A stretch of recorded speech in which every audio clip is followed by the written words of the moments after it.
Hello friends, तो हम अपना सीरीज शुरू कर रहे हैं। इसके अंदर जितने भी ट्रिपल एस बी के प्रीवियस ईयर क्वेश्चंस हैं, लेटेस्ट जो 5 ईयर्स हैं, उसके अंदर जो भी क्वेश्चंस आए हैं हम वो डिस्कस करेंगे। ये हमारे जो क्वेश्चंस हैं ये केमिस्ट्री के रहने वाले हैं, क्लास 9 के, जो कि हमारे पहले 4 चैप्टर्स के अंदर हैं। तो इसके 3 पार्ट्स आएंगे, तो 3 पार्ट्स के अंदर हम ये सब जो है क्वेश्चन मैक्सिमम जो है वो डील करने की कोशिश करेंगे, और इस तरीके से करेंगे कि हमारा जो है मैक्स टू मैक्स जो सिलेबस है वो बुक से भी क्या हो जाए, कवर हो जाए। तो हम इसमें स्टार्ट करते हैं सबसे पहले। तो इसमें हमारा जो फर्स्ट क्वेश्चन है वो ये है कि हमारे पास टोटल एलिमेंट्स कितने हैं। तो 118 एलिमेंट्स हैं, 118 एलिमेंट्स हैं। तो उसमें से कितने ऐसे एलिमेंट्स हैं जो नेचर के अंदर पाए जाते हैं, नेचर अकरिंग है। तो हमारे पास 188 एलिमेंट्स है, सॉरी 188 नहीं, 118 एलिमेंट्स हैं। इसमें से हमारे पास जो 94 एलिमेंट्स है ना, फर्स्ट 94 एलिमेंट्स हैं, वो कैसे हैं, वो नेचर में अकरिंग है, नेचर में पाए जाते हैं। इसमें से 13 एलिमेंट्स हमारे पास ऐसे हैं, इसमें से क्या है कि 13 एलिमेंट्स हमारे पास ऐसे हैं जो कि किस फॉर्म में पाए जाते हैं, गैसेस के फॉर्म में पाए जाते हैं। और 2 एलिमेंट्स ऐसे हैं जो हमारे पास लिक्विड की फॉर्म में पाए जाते हैं। एक इसमें से मरकरी है और दूसरा जो है वो हमारे पास कौन सा है, मरकरी हो गया, और दूसरा कौन सा हो गया, ब्रोमीन हो गया, Br। तो जो मरकरी है वो क्या है, हमारे पास एक मेटल है। इसके अलावा जो ब्रोमीन है वो हमारे पास क्या है, नॉन मेटल है। तो ये हो गया।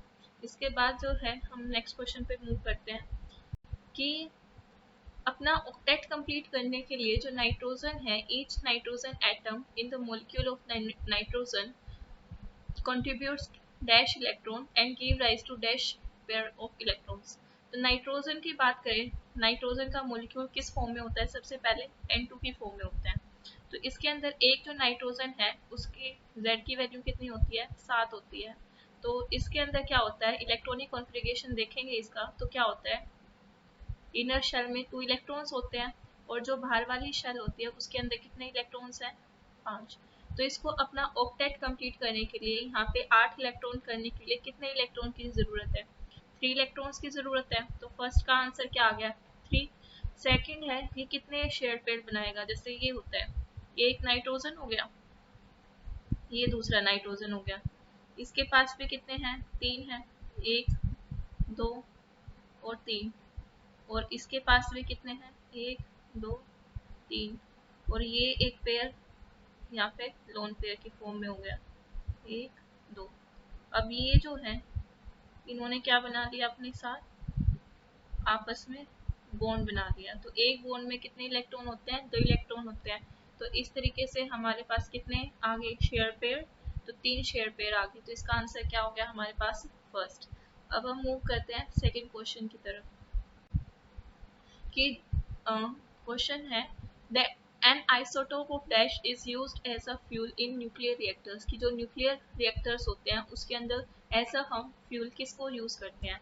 तो इसमें हमारे 3 आइसोटोप्स की बात होती है। तो सबसे पहले हम बात करते हैं इसका आंसर क्या है। तो फ्यूल के तौर पे हम किसको यूज करते हैं, यूरेनियम को यूज करते हैं, UR को, UR92।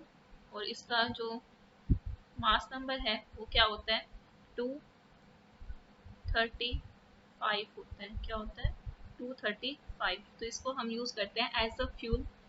इसके अलावा 2 और आइसोटोप्स हैं। तो सबसे पहले हम बात करते हैं आयोडीन का आइसोटोप। तो जो आयोडीन का आइसोटोप होता है उसको हम यूज करते हैं गोइटर के ट्रीटमेंट के अंदर। और ठीक है, किसमें यूज करते हैं, गोइटर के ट्रीटमेंट के लिए। और एक और आइसोटोप है हमारे पास, वो है कोबाल्ट का आइसोटोप। कोबाल्ट के आइसोटोप को हम यूज करते हैं कैंसर के ट्रीटमेंट के अंदर।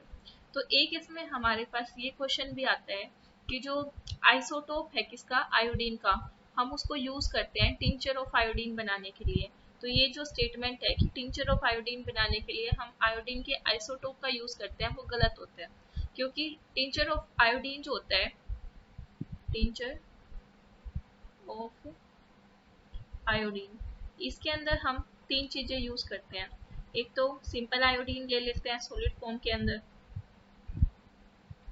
प्लस में इसमें क्या ले लेते हैं, वाटर ले लेते हैं, H2O ले लेंगे। और प्लस में क्या लेते हैं, इसके अंदर हम अल्कोहल ले लेते हैं। अल्कोहल हम मेनली कौन सा यूज करते हैं, इथेनॉल यूज कर लेते हैं, प्लस में क्या लेंगे, इथेनॉल ले लेते हैं। तो ये स्टेटमेंट जो है वो हमारी क्या होगी, गलत होगी। नेक्स्ट क्वेश्चन पे आते हैं। क्वेश्चन है choose the correct arrangement of the following state substances in decreasing order of force of attraction between the particles। हमने कहा कि हमारे पास जब हम बात करते हैं मैटर की, तो मैटर की 3 स्टेट्स होती हैं। कौन कौन सी होती हैं, जो बेसिकली होती हैं, वैसे तो 5 होती हैं, सॉलिड होती है, लिक्विड होती है और गैस होती है। तो फोर्स ऑफ अट्रैक्शन के अंदर हम कहते हैं कि जो सॉलिड्स के बीच में जो पार्टिकल्स हैं, ठीक है, उनके बीच में जो फोर्स ऑफ अट्रैक्शन है वो बहुत ज़्यादा होती है। लिक्विड के अंदर फिर क्या होती है, कम होती है। और मतलब फोर्सेज ऑफ अट्रैक्शन की बात करें सबसे ज़्यादा सॉलिड के अंदर, फिर लिक्विड के अंदर और फिर गैसेस के अंदर होती है। तो देख लेते हैं, मिल्क, मिल्क क्या है हमारे पास, लिक्विड है। फिर आती है वुड, वुड क्या है, सॉलिड है। वुड क्या है, सॉलिड है। और हाइड्रोजन क्या है, गैस है। तो इनमें से सबसे ज्यादा किसकी होनी चाहिए, वुड की होनी चाहिए, तो वुड आ गया। फिर क्या है, मिल्क की होनी चाहिए, फिर हाइड्रोजन की। तो इसमें जो हमारा फर्स्ट ऑप्शन है वो क्या है, राइट है। अब हम नेक्स्ट क्वेश्चन की तरफ मूव करते हैं कि विच क्वेश्चन है which of the following is incorrect regarding rules for writing the number of electrons in different energy levels. तो हमने कहा था, बोर मॉडल पढ़ा था कि बीच में हमारा क्या है, न्यूक्लियस है, और इस न्यूक्लियस के चारों तरफ क्या है, ऑर्बिट्स हैं। इन पर्टिकुलर ऑर्बिट्स के अंदर जो इलेक्ट्रॉन्स है वो मूव करते हैं, ठीक है। और इसका जो फॉर्मूला है, मैक्सिमम नंबर ऑफ इलेक्ट्रॉन किसी शेल के अंदर जो प्रेजेंट हो सकते हैं वो 2n² से देते हैं, जहाँ पे n क्या है, एनर्जी लेवल है। तो ये बात ठीक है कि 2n² से देते हैं। जैसे फर्स्ट और ये है, इसके लिए n की वैल्यू क्या आएगी, 1 आएगी, ठीक है। सेकंड वाला है, इसके लिए n की वैल्यू क्या आ जाएगी, 2 आ जाएगी। तो ये बात हो गया, ठीक। फिर है सेकंड स्टेटमेंट है कि मैक्सिमम नंबर ऑफ इलेक्ट्रॉन जो कि अकोमोडेट हो सकते हैं आउटर मोस्ट ऑर्बिट के अंदर वो इज 8। तो ये ठीक है, एक्सेप्ट किसके लिए, हाइड्रोजन के लिए। हाइड्रोजन के केस में मैक्सिमम 2 हो सकते हैं, बाकी सबके अंदर मैक्सिमम जो नंबर ऑफ इलेक्ट्रॉन्स है आउटर मोस्ट ऑर्बिट के अंदर वो कितने होते हैं, 8 होते हैं। थर्ड कहता है कि electrons are not accommodated in a given shell unless the inner shells are filled. कि सबसे पहले हम जो ये इनर शेल्स होती है ना उनको फिल करेंगे, फिर हम क्या है, बाहर की तरफ मूव करेंगे। तो ये स्टेटमेंट भी बिल्कुल ठीक है। फोर्थ स्टेटमेंट क्या कहता है, electrons are accommodated in the outermost shell before the inner shells are filled in case of gases. कि गैसेस के केस में क्या है, हम उल्टा करेंगे, पहले आउटर मोस्ट फिल करेंगे फिर इनर मोस्ट करेंगे। तो ये स्टेटमेंट जो है वो हमारी गलत है। तो इसका जो राइट आंसर है वो क्या हो जाएगा हमारे पास, फोर्थ। अब ये जैसे हमने ये वाला जो पढ़ा है ये किसके पढ़ा है, बोर मॉडल का पढ़ा है। तो एक क्वेश्चन आता है कि जो बोर साइंटिस्ट थे उनको नोबेल प्राइज कब मिलता है। तो बोर को जो नोबेल प्राइज है वो हमारा मिलता है 1922 के अंदर मिलता है। कब मिलता है, 1922 के अंदर। Now we will move to the next question. The question is which of the following is an incorrect statement? First is the solute particles of a solution can be separated from the mixture by the process of filtration। कि जो एक solution होता है, जैसे ठीक है कोई भी सॉल्यूशन है उसके अंदर हमने सॉलिड के पार्टिकल्स को मिक्स कर दिया। सोल्यूट पार्टिकल मान लो हमने क्या ले लिया, सॉलिड ले लिया कोई भी, जैसे शुगर ले लिया, वैसे कुछ भी ले सकते हैं, सॉलिड लिक्विड गैस। तो मान लो क्या है, मैंने एक सॉल्यूशन बना लिया जिसके अंदर क्या है, वाटर के अंदर मैंने शुगर डिसोल्व कर ली। तो क्या मैं शुगर मॉलिक्यूल जो शुगर एंटाइटीज हैं उनको सेपरेट कर सकते हैं हम फिल्ट्रेशन करके। तो ये स्टेटमेंट क्या है हमारे पास, इनकरेक्ट है। तो राइट आंसर तो आ गया, लेकिन हम इसको पूरा पढ़ेंगे। कि फर्स्ट है कि हम कहते हैं कि जो हमारे पास एक मिक्सचर होता है वो क्या है, होमोजेनस मिक्सचर जो मिक्सचर होते हैं वो 3 तरह के होते हैं। एक हमारे पास सॉल्यूशन होता है, दूसरा हमारे पास कोलोइडल होता है और तीसरा हमारे पास कौन सा होता है, सस्पेंशन होता है। तो इसमें हम बात करते हैं सॉल्यूशन की। जो सॉल्यूशन होता है वो हमारे पास होमोजेनस मिक्सचर होता है। तो ये स्टेटमेंट जो है वो बिल्कुल राइट है। सेकंड है कि because of very small particle size they do not scatter a beam of light passing through the solution so the path of light is not visible. कि ये जैसे हमारा सॉल्यूशन है, इसमें हमने क्या किया, इसमें से हम एक लाइट को वो करवा रहे हैं, टॉर्च से लाइट कर रहे हैं, तो जो सोल्यूट पार्टिकल्स है ना, इनका साइज इतना स्मॉल होता है कि ये क्या करते हैं, इस स्कैटरिंग नहीं हो पाती है यहाँ पे लाइट की, ठीक है, जिसकी वजह से जो पाथ है लाइट का वो हमें विजिबल नहीं होता। तो ये स्टेटमेंट ठीक है। जो पार्टिकल्स का साइज होता है सॉल्यूशन के अंदर वो 1 नैनोमीटर से भी स्मॉल होता है डायमीटर के अंदर, तो ये स्टेटमेंट भी बिल्कुल ठीक है। नेक्स्ट मूव करते हैं। मास ऑफ एल्यूमिनियम इज, तो जो एल्यूमिनियम है इसकी अगर हम बात करें एल्यूमिनियम, तो कितना होता है 13 इसका क्या होता है एटॉमिक नंबर होता है, और 27 इसका क्या होता है मास नंबर होता है। तो जितना किसी भी सब्सटेंस का क्या होता है Z की वैल्यू होती है उतने ही उसमें प्रोटॉन्स होते हैं, तो इसमें कितने प्रोटॉन्स होंगे 13 प्रोटॉन्स होंगे, और 27 में से 13 गया तो क्या आ जाएंगे हमारे पास न्यूट्रॉन्स आ जाएंगे, तो इसके अंदर कितने न्यूट्रॉन्स हैं 14 न्यूट्रॉन्स हैं। अब एक जैसे क्वेश्चन हम दूसरों का भी कर लेते हैं कुछ इंपॉर्टेंट, जैसे कि आयरन का कर लेते हैं। आयरन का मास नंबर कितना होता है, तो आयरन का जो मास नंबर होता है वो हमारे पास कितना होता है 56 होता है, और अगर इस 56 का उल्टा कर देंगे हम 65, तो हमारे पास ये जो मास नंबर है ये किसका बन जाएगा, ये बन जाता है जिंक का। किसका बनेगा, जिंक का। नेक्स्ट है who put the following postulate about the model of the atom while revolving in the discrete orbits the electron do not radiate energy।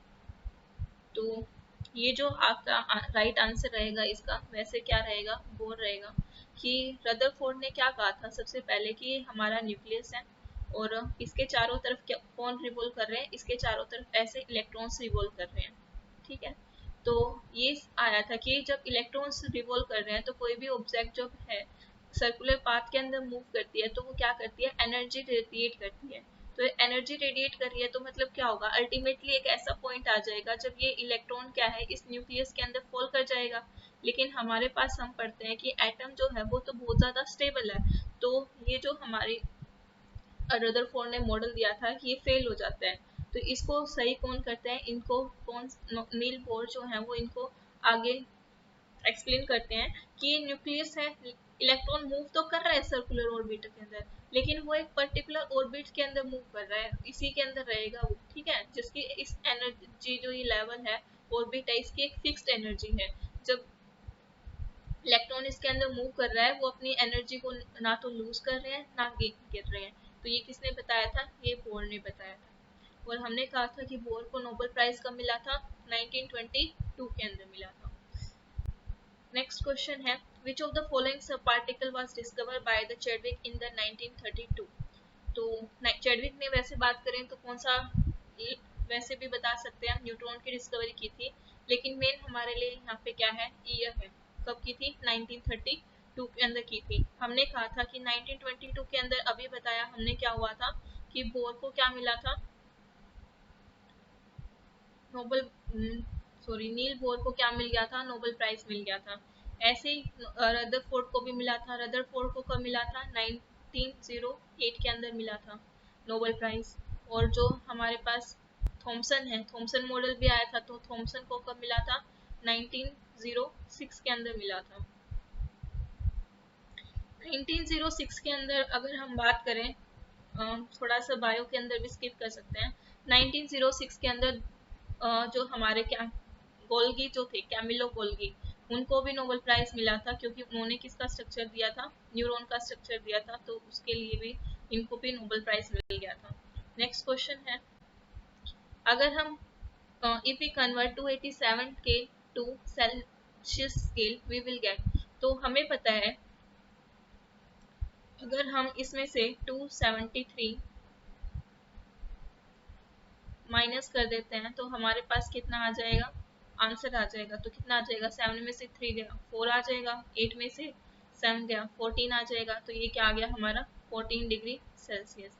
Exact करेंगे तो ये 217.16 होता है, बट हम इसको कितना ही लिखते हैं 273 लेके चलते हैं। तो इस तरीके से जब भी केल्विन के अंदर दे रखा हो तो हमें सेल्सियस में चेंज करना है, तो हम क्या करेंगे 273 माइनस कर देंगे, ठीक है। और अगर हमारे पास सेल्सियस में है और हमें केल्विन में करना है तो हम क्या करेंगे सेल्सियस है और केल्विन में करना है तो हम क्या करेंगे 273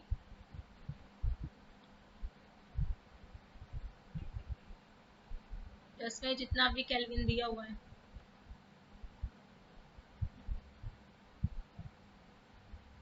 वो कर देंगे। ठीक है, तो ये क्वेश्चन भी क्लियर हो गया होगा।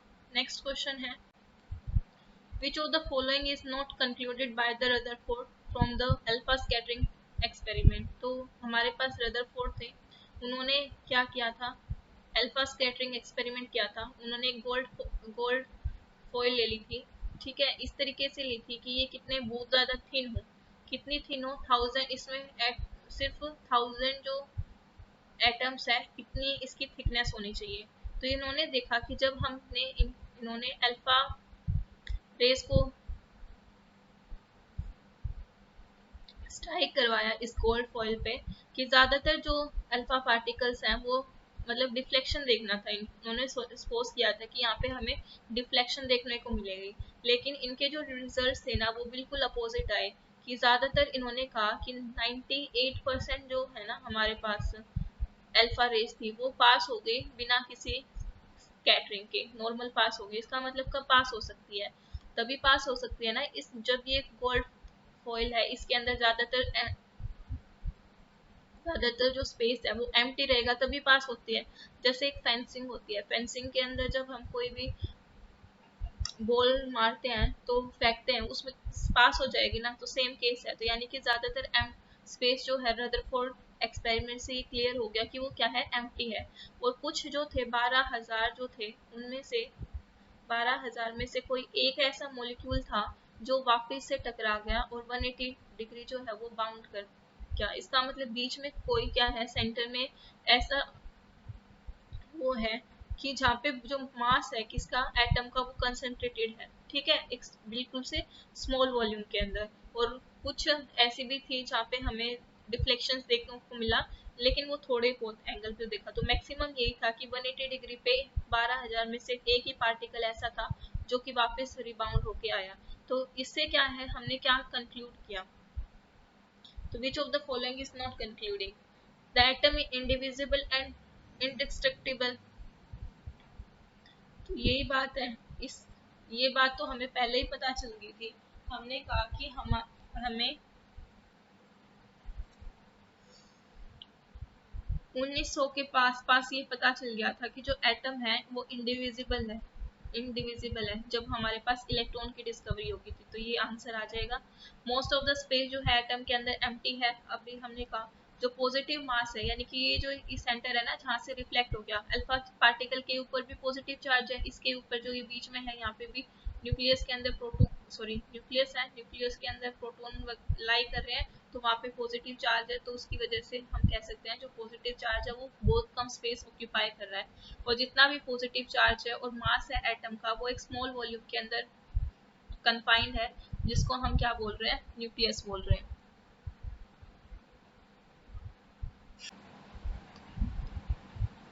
So our next question is, a solution contains 50 gram of common salt in 300 gram of water. Calculate the concentration in term of mass by the mass percentage of solution। तो इसमें हम क्या करेंगे, concentration ले लेंगे हमारे सोल्यूट की जो कि कितनी है 50 ग्राम है, अपॉन में कंसंट्रेशन ले लेंगे टोटल किसकी, सोल्यूट की भी लेंगे और सॉल्वेंट की भी ले लेंगे। तो टोटल कितनी आ जाएगी सोल्यूशन के अंदर 350 आ जाएगी, और इसको मल्टीप्लाई कर देंगे किसके साथ, 100 के साथ। मल्टीप्लाई किया 100 के साथ, सो एक जीरो से एक जीरो कैंसिल, ये कितने पे गया 10 पे, ये कितने पे गया 7 पे। तो कितना आ जाएगा हमारे पास 100/7 आ जाएगा। सो इसको करेंगे हम तो कितना आ जाएगा, ये जाएगा 1 पे, फिर 3 0 रह जाएगा, तो ये 14.28 पे जाएगा। Next question is, according to Thomson model positive charge is, तो सबसे पहले एक बात की थी हमने कि थॉमसन को नोबेल प्राइज कब मिला था 1906 में। इन्होंने क्या कहा था कि हमारा जो एटम है वो एक वाटरमेलन की तरह है, जिसमें पूरा जो ये स्पेस है ये क्या है, पॉजिटिव चार्ज है, और इस पे कहीं कहीं क्या है, जैसे वाटरमेलन के अंदर सीड्स होते हैं ना, वहाँ पे नेगेटिव चार्ज है, तो ये सेम यहाँ पे है, तो ये पूरा पॉजिटिव चार्ज है जिसके अंदर नेगेटिव चार्ज है। और क्या है कि इनका जो मैग्नीट्यूड है पॉजिटिव और नेगेटिव चार्ज का वो क्या है, बराबर है, इक्वल है, जिसकी वजह से जो एटम है वो हमारा क्या है, न्यूट्रल है। सो इसका आंसर क्या आ जाएगा, थॉमसन मॉडल के अकॉर्डिंग जो पॉजिटिव चार्ज है वो इवनली डिस्ट्रीब्यूट है on the surface of the atom, surface पे तो है नहीं, पूरे एटम के अंदर है, तो इसका आंसर क्या आ जाएगा, evenly distributed all over the atom. तो ये फेल हो गया था, फिर रदरफोर्ड मॉडल आया। रदरफोर्ड मॉडल ने स्टेबिलिटी को एक्सप्लेन नहीं किया, तो कौन सा मॉडल आ गया हमारे पास, बोर मॉडल आ गया। नेक्स्ट है अल्फा रेस। हमने कहा था रदरफोर्ड एक्सपेरिमेंट के अंदर कि अल्फा रेस हमने स्कैटर की थी, तो अल्फा रेस के ऊपर कौन सा चार्ज होता है, अल्फा रेस के ऊपर पॉजिटिव चार्ज होता है, ये हीलियम पार्टिकल्स होते हैं जिसके ऊपर क्या होता है, 2 पॉजिटिव चार्ज होते हैं। ठीक है, यानी कि इन्होंने अपने 2 इलेक्ट्रॉन जो हैं वो रिमूव कर रखे हैं। नेक्स्ट क्वेश्चन इज कि फ्रैक्शनल डिस्टिलेशन जो है वो किस चीज़ के लिए होता है, तो फ्रैक्शनल डिस्टिलेशन आप बताइए किस चीज़ के लिए होता है। सो दिस इज, तो इसी के साथ हमने कुछ क्वेश्चंस डिस्कस किए हैं। नेक्स्ट टाइम हम पार्ट बी के अंदर और भी क्वेश्चंस डिस्कस करेंगे that will help you. Now thank you so much.